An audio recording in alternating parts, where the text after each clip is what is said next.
Kokrajhar area Baptist एस'सिएशननि जे 24थि गथ'सा आरो लाइमोनफोरनि जे जथुम्मा बेयाव बाहागो लाफैनो मोननानै आङो जोबोद रंजानाय मोनदों। मानो होननानै बुङोबा बेफोरबायदि जथुम्मायाव आथिखालाव जोंनि जोबाव सेंग्रा सिख्लाफ्रा माबोरै सोलिनांगौ बेफोर आयदाफोरखौ लानानै बेयाव फोरोंनाय जायो।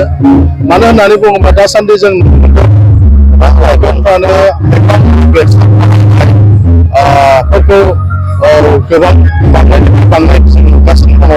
बेबायदि समफ्राव गिर्जानि लाइमोन आफादफ्रा माबोरै सेंग्रा सिख्लाफ्रा जिउ खुंनांगौ आरो बेफोरबायदि फेग्रा मुवा बेसाद बाहायनायफोरनिफ्राय गोजानाव थानांगौ, जाहाथे बिथांमोना मोजाङै फरायनो हायो, मोजां सासे फरायसा जेन' जानो हायो, गाहाम आखु जेन' दानो हायो, बेफोर आयदाफोरखौ लानानैनो बेबायदि जथुम्मायाव फोरोंनाय जायो।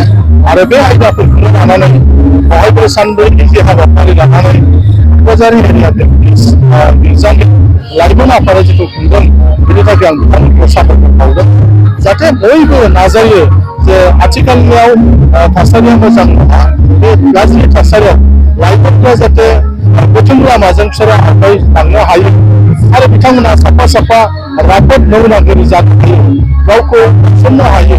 बेनि थाखाय बयबो आफादफ्रा लाइमोनफोरखौ आरो फरायसाफोरखौ जाहाथे जोथोन लानो हायो, बेबायदि हाबाफारिफोरखौ लानानै आं खावलायनो लुबैयो। आरो बे हाबाफारिखौ लानायनि थाखाय आङो क'क्राझार एरिया बेप्टिस्ट लाइमोन आफाद